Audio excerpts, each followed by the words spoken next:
All right, good evening, ladies and gentlemen. It is a Friday night. It's a little after 2100. We're starting a little bit late tonight. We've had some, we were having a little chit chat before the show and lost track of time. It's just me and John tonight. I'm hoping I get a little action from Steve Rodemeyer here in the not too distant.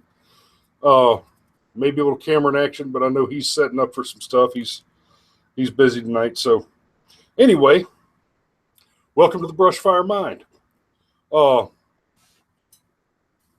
Friday nights when we go live, and tonight we're going to talk about a couple of topics, and I'm gonna sling some stuff at John's sharp mind and see if he can keep up without going balder. Which apparently he says I'm going bald, so whatever, it's all good. My hair again. I'll go all the way bald and just have my beard braided. It'll work. So big news this week. There's been apparently Trump going soft on immigration, and honestly, I don't even think it's worth talking about. It's worth mentioning only because we've got so many on the left jumping up and down and losing their shit. Oh, no, we win. Trump's flip-flopping on immigration. Meh. That's pretty much what you believe if that's the only information that's been given to you. You gotta watch the speeches, man. If you don't follow the speeches, if you don't read the articles, you just pick up the snippets off of Facebook, then your level of information is woefully minuscule. And that's if you're not putting in the work, don't vote. If voting doesn't matter enough to you to pay attention to what's actually going on with the candidates, then don't waste my time. Get the fuck out of the way. Go read a book. Go read a newspaper. Go attend a couple of rallies. Go get involved in your local politics. Kind of get a feel for what the operation on the ground looks like. Get involved or get out of the way. Because if you're not involved, if you're not studying, if you're not paying attention, you don't have a dog in the fight. And all you can do by voting uninformed is hurt the rest of us. So we generally seek to inform a bit here. That's a sort of practical vigilantism. Going out as a citizen and doing what is required of a citizen. Doing the due diligence, doing the work of a man. Learning, being informed, working, being involved, building a society, building a community, making it operate, protecting it from harm, protecting it from the whims of evil men who are numerous and belligerent. And that is the entirety of what I've got to say on the Trump issue. Unless, John, you need to comment, but if you need to, then you can hold your horses. Because let me just touch a couple other things. Before I want to get onto the EpiPen piece, and I've got quite a bit to talk about on that. So before that, let me take a minute to touch on this whole UT Texas, the University of Texas campus carry. Okay. Earlier this year, in the state of Georgia, from where we're broadcasting, in the state of Georgia, we had our state House and Senate passed campus carry. That legislation was passed by our elected representatives.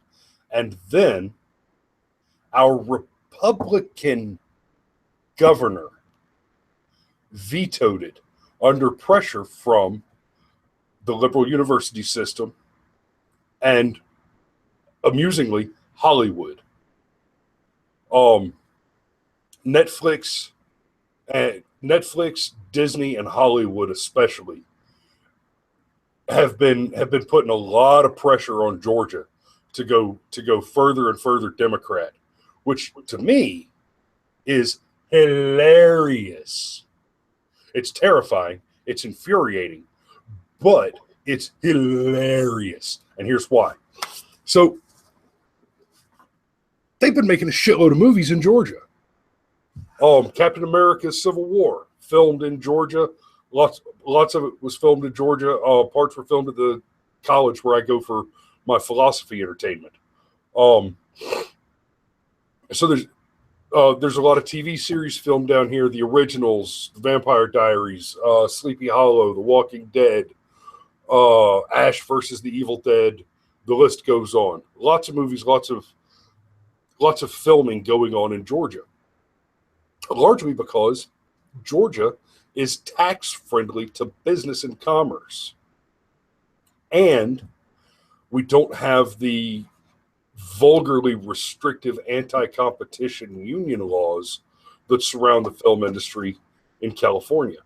So Hollywood has been coming to Georgia to make movies on the cheap, but they're bringing with them the same mindless Democrat garbage that created the movie industry hostile environment that they're trying to run away from. That is Democrat 101. We're going to move in. Always do that. We're going to always ruin their own neighborhood and then move to yours. Well, it's part of the plan. It's part of what Rod and I refer to as the macrophage, the big eater, the mind virus, the thought virus. Here's how it works. Democrat policy and Democrat support infects and ruins a location.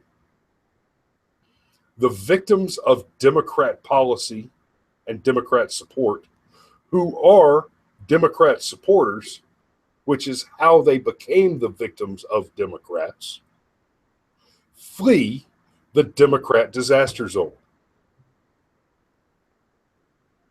They go to a place that is better. They go somewhere where there are jobs, where the taxes aren't ludicrous, where people still have the freedom of speech, freedom of movement, reasonable education, where the cost of living is still reasonable, where wages haven't gone through the roof because the cost of living is still reasonable. You know, you can live in Georgia, you can live on $50,000 or $60,000 a year, the way you live on $150,000 a year in D.C. or San Jose or San Francisco. Well, it's not just that the wages are different and the price of living is different. The money is literally more valuable here. The more conservative and I'm not talking about conservative like a damn Republican. Our Republican Party, even at the state level, is just falling apart and just infected with these zombie-crat shitburgers. Legitimately conservative, liberty-minded, commerce-driven locations where you can still get a job, where milk don't cost $8 a gallon, where you can drive a car until the tires fall off of it, and you can afford to repair a car until the tires fall off of it, where a house costs you $100,000 instead of $500,000. You get to somewhere like that as one of these zombie crat shitburgers, and all of a sudden you start asking for all these little things you want. I need my gimmies. I need my gimmies. I need to get my check on the first of the month. That's how you got in the mess you were in the first place. What you did before you came here and infected my functional, healthy society is you consumed your host, you fucking parasite. You killed Detroit by sucking the marrow from its bone. And then you needed to go somewhere else. Why don't you come here and get a job instead of trying to come here with your damn hand out? Now, in fairness, that got away from me. want to get back to the EpiPen. So there's a lot of noise about the price hike on the EpiPen. Oh, these big evil corporations. Oh, big pharma, evil, evil. A little bit. And nothing I'm going to say from here forward is intended to excuse anything that's done by big pharma. But all you kiddos out there that are complaining about the big pharmaceutical industry, you are missing the writing on the wall in a gigantic political and global conspiracy against your best interest. Pharmaceutical prices and pharmaceutical research and development and pharmaceutical advertising is one of the industries that is most carefully regulated globally. And when you go looking through the regulations related to pharmaceuticals, pharmaceutical manufacture, production, advertising, development, marketing, you'll find that the bulk of the regulations surrounding it has more to do with monopoly periods, funding, things like that, and a great deal less than you would expect to do with actually proving the safety of the drug. Much more of the regulation has to do with how the pricing is set, how the pricing is negotiated, who sets the pricing, the length of the pharmaceutical company's monopoly on the patent, the lifespan of patents on individual medical devices and products. And this is all regulated in a few very conspicuous places in the United States. Under FDA policies, under the Affordable Care Act. Under the Affordable Care Act, it's part of the Section 3209 through 3511, dealing with Medicare and Medicare Part D. Okay, Rod's throwing me a note here. The government paid for the EpiPen development. Yes, Rod, however, whether or not the government paid for that development, which was 60 years ago, and that is the case, they did sell the patent. So while I generally agree with Rod on this sentiment that if the government funds the development of a thing, if they assume the risk involved in research and development in the investment cycle, at the same time, whenever you own something, you also retain the right to sell your rights. For example, earlier today, I was listening to the radio, and Clark Howard was talking about a new trend in online sellers where they're offering to sell you products at substantial discounts if, as part of the purchasing, you agree to relinquish your right to return the product. You say, look, I'll take the product as is, and as long as there's not a manufacturing defect or I get the right product. You know, if I ordered a blue phone and you send me a green phone, then I can still return it. But if I break the phone, or if I don't like the phone, or whatever it is, the other reasons, the reasons that people generally return products, you can sell that right back now. You always could, but now somebody's actually buying it from you. So as far as the whole question of the government developing the EpiPen, yes, the government developed the EpiPen back in the 50s. The medical device that delivers the epinephrine, the EpiPen itself, is what the patent is really about. The epinephrine itself is dirt cheap. It's the device that the injector. The injector was originally developed to deliver a medication for soldiers in combat, to protect them from different types of chemical agents and nerve gas attacks, things of that nature. Its application for responding to emergency anaphylactic shock is a relatively recent development, the last 20, 30 years.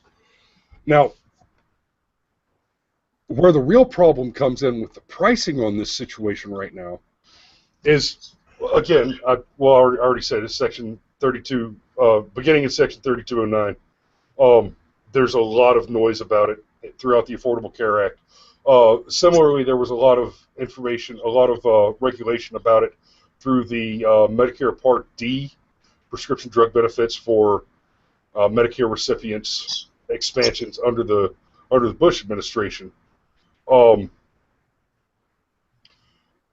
And one of the things that happened under that and was expanded again in the Affordable Care Act, with the Medicare recipients, there's this thing there's the gap. You're covered for X amount of drugs, and then you're not covered anymore, and you have to pay for everything out of pocket, and then you get covered again. Well, under the Medicare D expansion, and yep, Rod, it's called the donut hole. They call it the donut hole. Under the Part D regulations, specifically as amended under the Affordable Care Act, Public Law 111-148, March 23rd, 2010. The pharmaceutical companies essentially have to offer these large, deep discount drug plan deals to Medicare and Medicare recipients. So what happens there is you get the price is artificially deflated for the old people and the crippled people. It's artificially deflated for those guys. But the price to the consumer is set as a portion. No, Rod, the government doesn't pay for the donut hole. The donut hole is the part during which you don't have coverage, and so you're not covered. So the bill's out of pocket. That's the problem with the donut hole, and that's one of the things. That's one of the reasons that everybody approaching or over the age of 65 watching the show now should call me and buy a Medicare supplement so you don't get trapped in that. So there's my plug. That's how we fund the show. Give me a call. Anyway, go to ironoakgrove.com or ObamacareInGeorgia.com. Give me a call, and we take care of that. So shameless self-promotion there.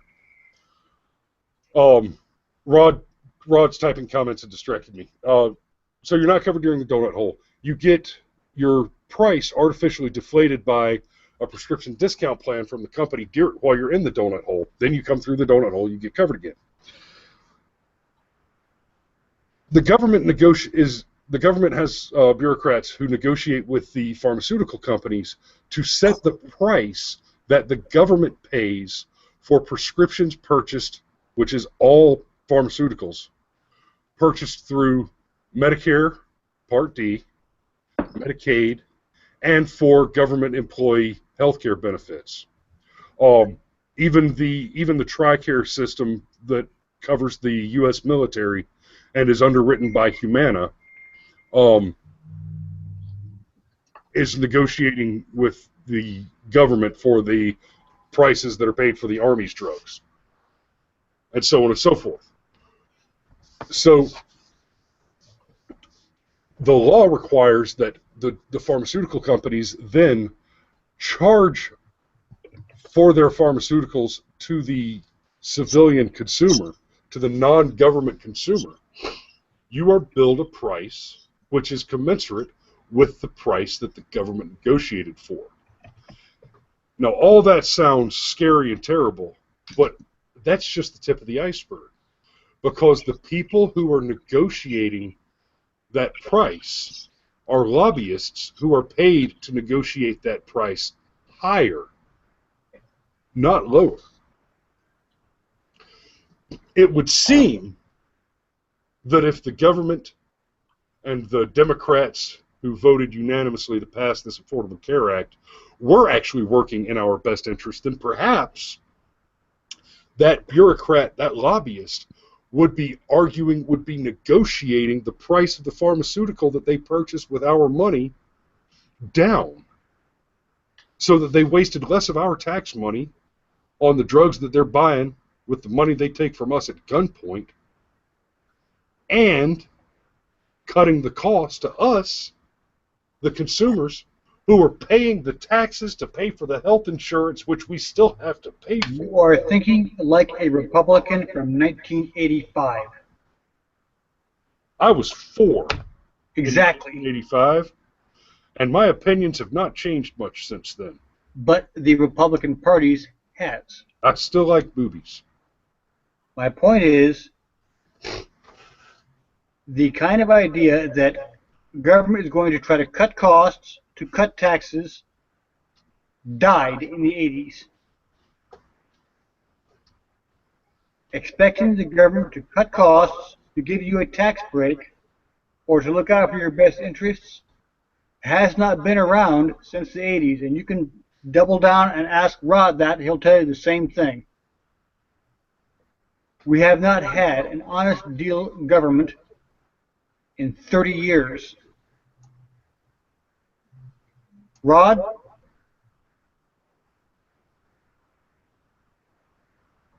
I don't think Rod can hear us. I think he's got...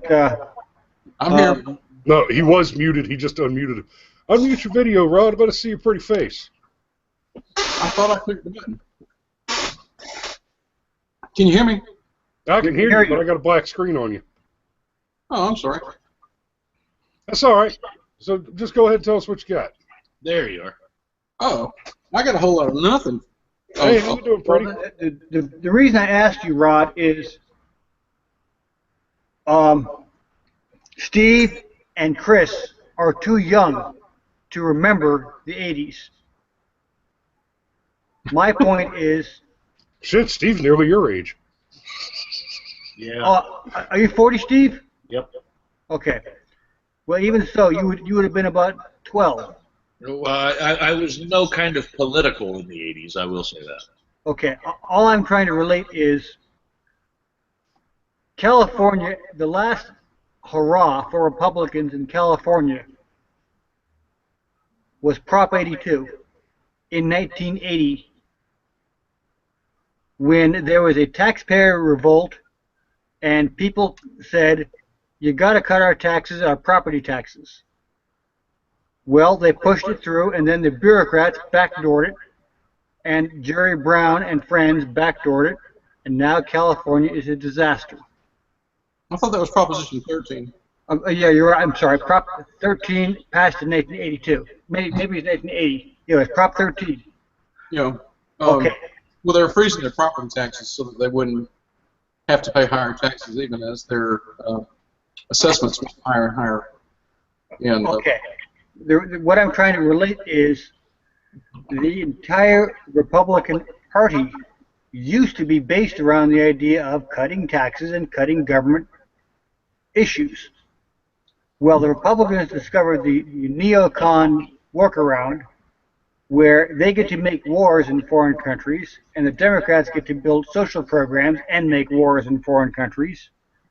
And wait a minute, let's all just make good backroom deals, and we can all prosper together, and to hell with the taxpayers and the citizens. We have not had the kind of mentality that Chris is imagining in 30 years. He assumes that the government has a vested interest, or any kind of interest at all, in cutting taxes. They don't. Or in cutting costs. They don't. I don't assume that. I don't assume that. My point was, we should be able to assume that, and we cannot. Exactly. And we haven't been able to for 30 years. Right. No, that's Chris and I were talking about it earlier, and that's pretty much the synopsis we were on, is that, yes, what you would expect and what we are receiving are not even close to the same thing.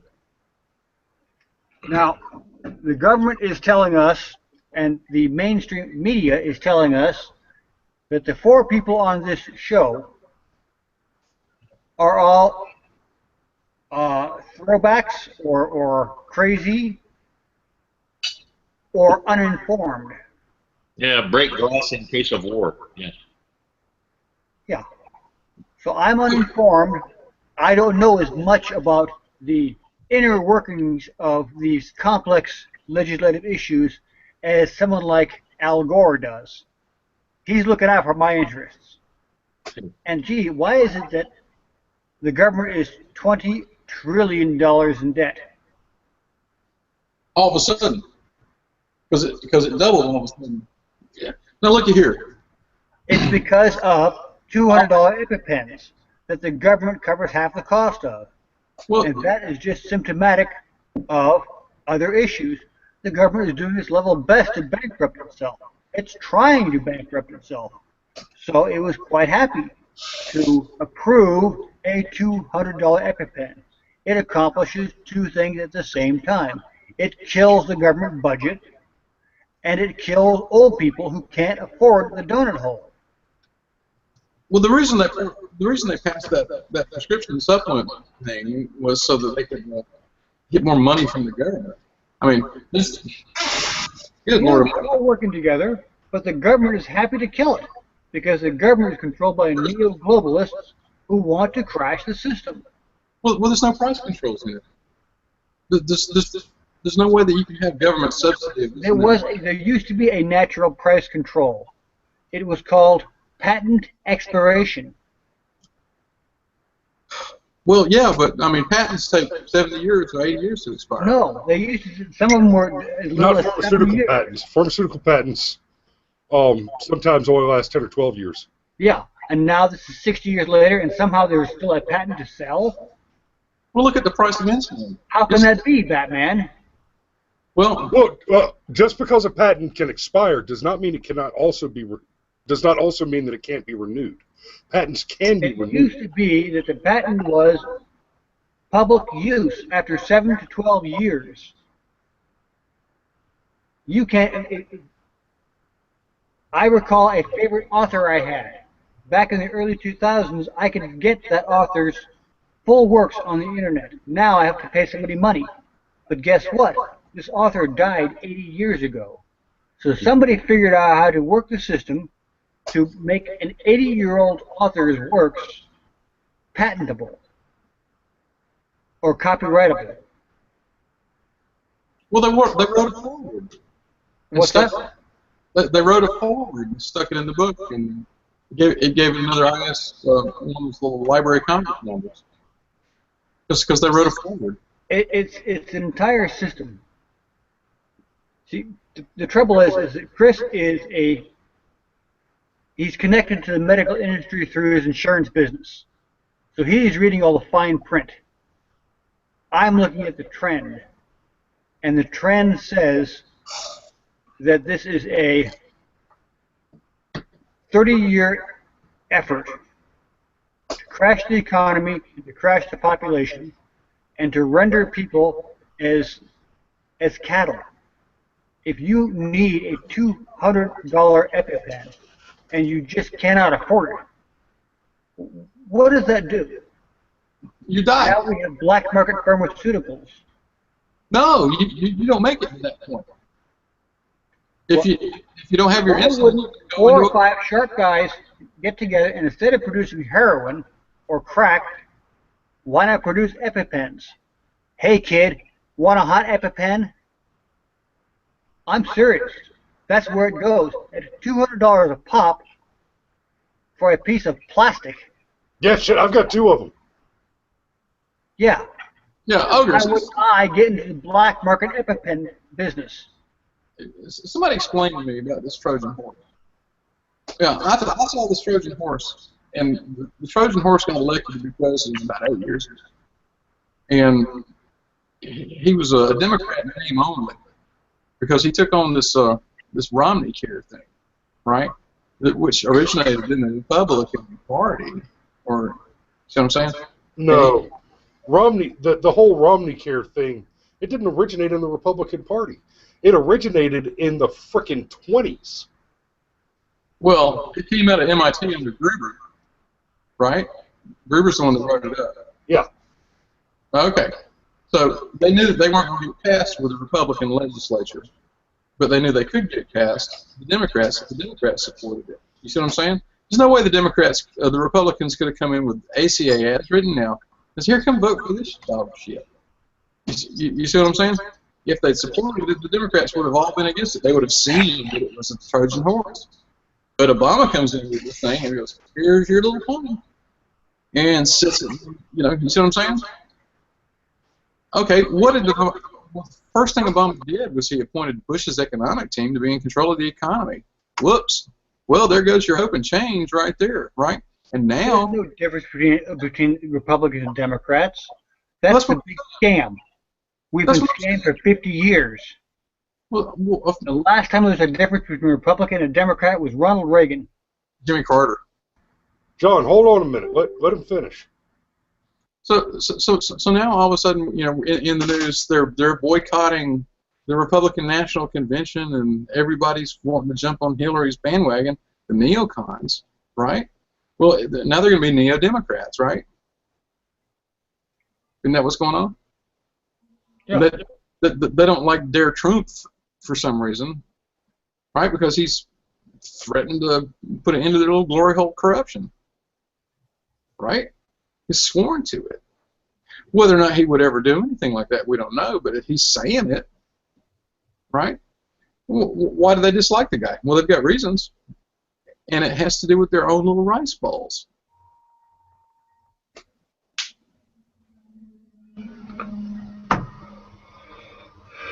It's more than just the rice bowl.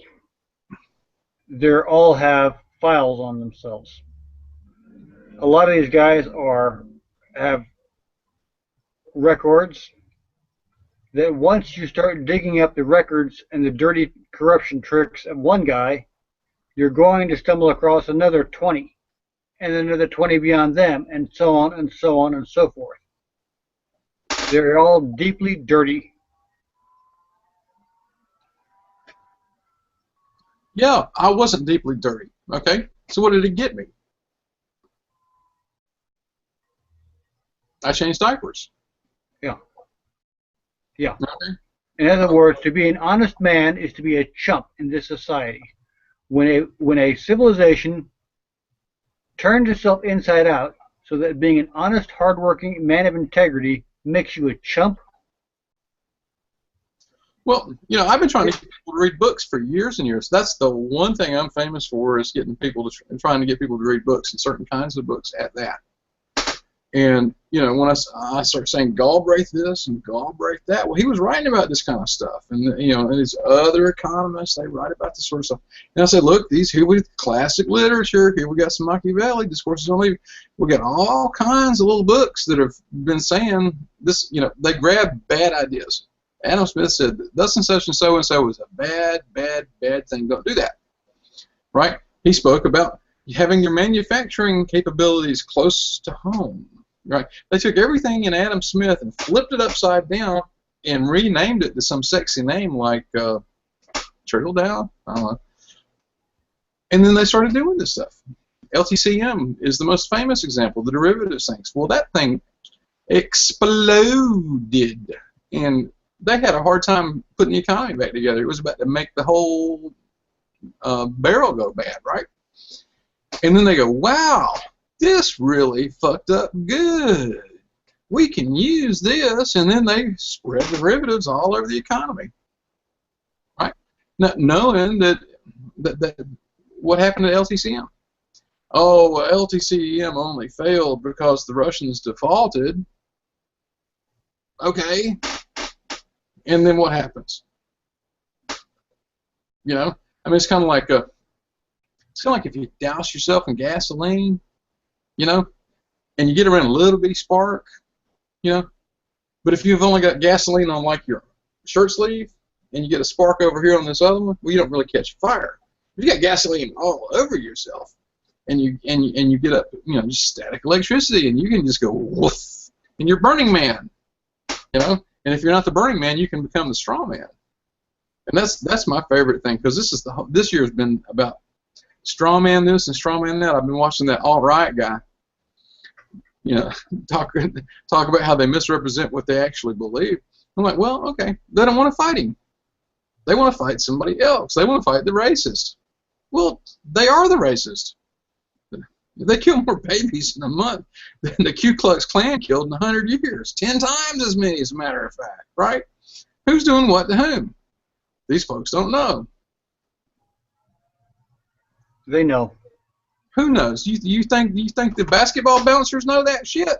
Or do you think that these white folks, white crap, political parties are split into three people. Literate, baby. They are literate. I talk to people, and they went to high school, baby, and maybe some of them went to college and shit, but they are literate. They don't know jack. Go talk to them for a while. Well, I know what you're talking about, but I am talking about the high-level elite controllers. They know what they are doing. Ogre, what are we supposed to be talking about tonight anyway? Epipen.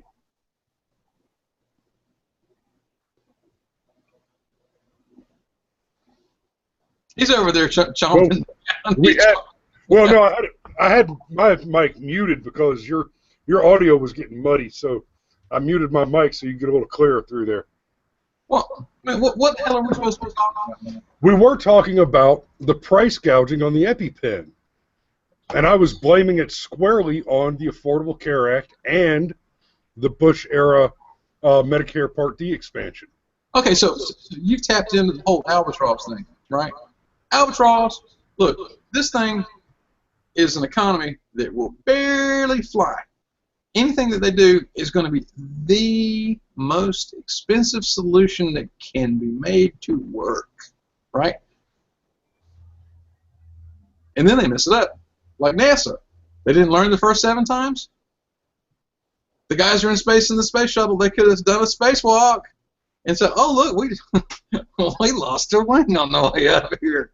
Maybe we want to stay up here a little bit longer." And the Russians had a Soyuz on the launch pad. They could have tried to do something for them fellers instead of going, well, let's just hope for the best. Maybe it'll be okay.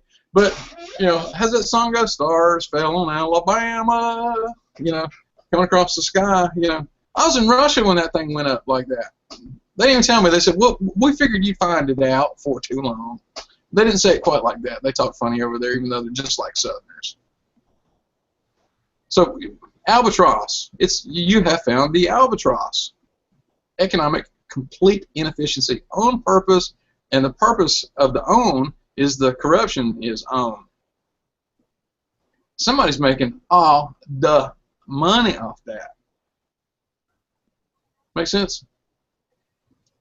And this bald-headed guy over here, he looks like he wants to say something.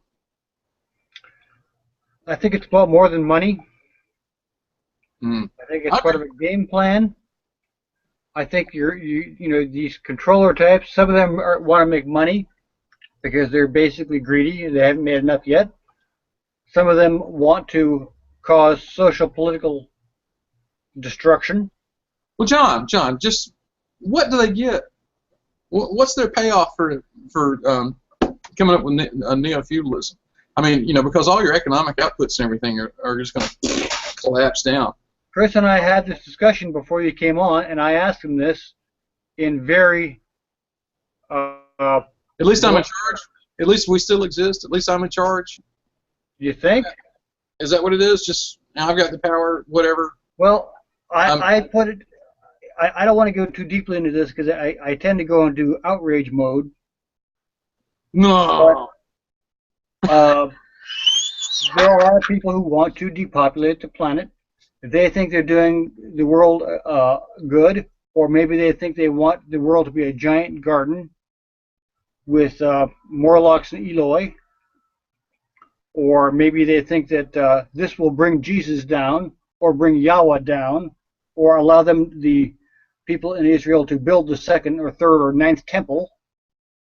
There's all kinds of odd little things that are going on, about 9 different agendas, all of which require a global crash, which is initiated or triggered by a U.S. economic crash.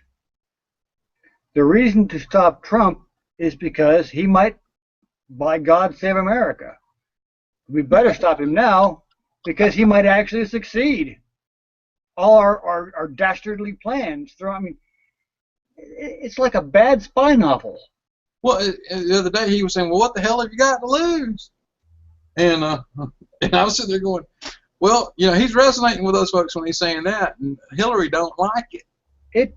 Of course she doesn't like it, because she's part of the cabal that have been working for years to keep them desperate, frustrated, and angry. I think her head's going to explode before the election day. whatever. I think there's something wrong with that woman, and she's so damn evil, and it would be just weird. The weirdo that she picked, that little weirdo that she picked for vice president. Now that guy, yeah, that's a odd little man. He looks like somebody put his dick in anything. He does. He's got some very strange household habits. And, of course, this being the age of the Internet, we hear about them almost immediately. And that's the theme that keeps on popping up, is he's a creepy guy. The kind of a odd little guy back in high school who was always looking at girls' dresses. That was Creepy Kane. And that's her vice presidential pick. Damn, I should have done that. I mean, if I had it to do all over again, man, I could be looking up some dresses. Yeah, well, there you go. And you'd be vice president now, or vice presidential candidate. The whole point, a lot of these New World Order types, they look for the most corrupt guy they can find, because that guy can be controlled. And he doesn't really care if he's doing sociopathic things on your behalf, because he's done them on his own behalf. What does he care? So why not raise the EpiPen to $200? Even if you know, because of statistical analysis, that will doom another 30,000 people a year. Chris probably has statistical tables. He would be able to figure out what the difference in price will mean into death rate. And they will die. Well, what if there was some sort of an attack? Those things were originally made for the purpose of Army officers saving their own asses, right? Yeah, more or less. Yeah, attack. Now, okay, and we've gone way far afield on this original topic, but No, you're super entertaining When the shit out have of we us, so never I'll let not you talk. done that? That's what this thing does. I still have a business. Yeah. All This four thing of us. goes, that's what this thing does. It goes all the way around. But here's okay. Let me bring it right back. Well, I want to start a business. Hold on a minute, because I got some more data, some more truth bombs to drop on this piece of data. Another thing that was accomplished by the Affordable Care Act under that same section, referring to the drugs and how they're dispersed. The public schools have to keep a large stockpile of EpiPens. There you go. Which have a year and a half. They have an 18-month expiration on them, but the schools are replacing them biannually. Mm-hmm. So they're spending a boatload of wasted money right there. It's intentional. They're buying hundreds of trying EpiPens to every 6 bankrupt the months and government. throwing them away. Yeah. Using almost none of them.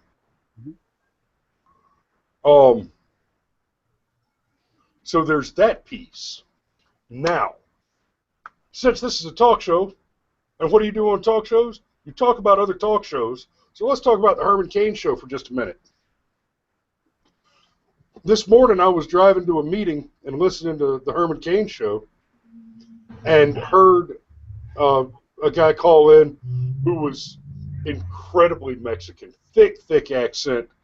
It was a lot of fun to listen to the guy. And he called in and he said, Herman, what I did, man, I got a couple of EpiPens for my kid, and I realized, EpiPens are expensive, but epinephrine's cheap as nothing, man. It costs next to nothing to buy a bunch of EpiPens. So I bought a boatload of epinephrine and modified my EpiPens so that I could put refillable cartridges that I manufacture in my basement. Duh.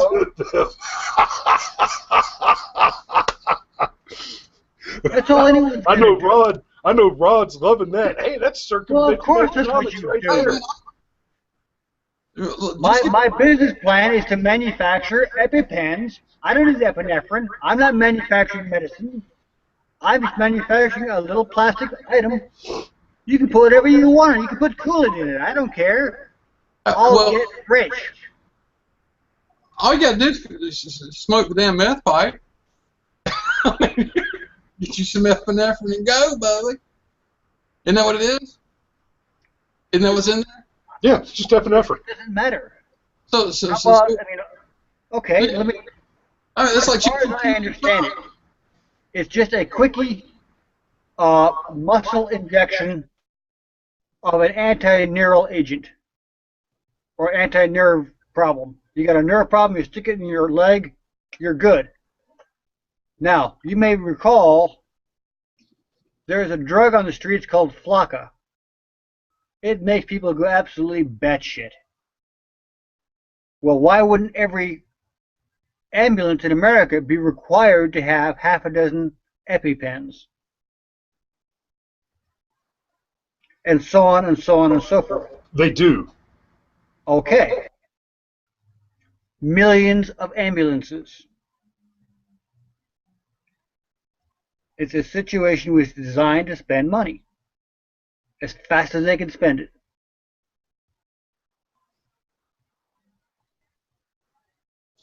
So we're still trying to get the albatross to fly, right? Or to fall. Well, instead of the cross, the albatross around his neck was hung. Water, water, everywhere, and not a drop to drop. Okay, I know what you're talking about, Ron. Because, you know, I listen to Iron Maiden or read classical poetry. I can't remember which, but I'm tracking on the Rhyme of the Ancient Mariner there. Samuel Coleridge Taylor, 1823. It's both, by the way. No, it's Samuel Coleridge Taylor. It's not Poe. No, I said both. Yes, Oh. Taylor wrote the poem. The band Iron Maiden did a heavy metal version. They did a heavy metal Rhyme of the Ancient Mariner. Yeah. And it was amazing. It was I mean, awesome. But anyway, I digressed. In Mad Magazine rewrote it as Rhyme of the Ancient Skateboarder, but we won't go into that. Wow. And that is Steve Rodemeyer's entire contribution to the show this evening, because, ladies and gentlemen, it is 2200. We have exhausted and circumvented the original topic of the EpiPen. You couldn't hit it. Yeah, I think we hit it pretty well. Chewed that one up. I think we hit it pretty damn well. I think we did some solid damage to the topic. And I don't want us to move on to another topic. And I mean, if we were going to go for another 20 minutes or so, that'd be one thing. But if we start on to another topic, we're gonna rock out another hour or two of showtime. So we're gonna go ahead and call it a night. It's 2200 on a Friday. This has been the Brushfire Mind. We appreciate your patronage. Please look us up on Facebook, follow us on Twitter, subscribe to the YouTube channel, donate to the Patreon account, and as always, I leave you with this wisdom. If you build a man a fire, you'll keep him warm for the evening. But if you set a man on fire, if you really lean in and give him something significant, if you enlighten him, he'll be warm for the rest of his life. Good night.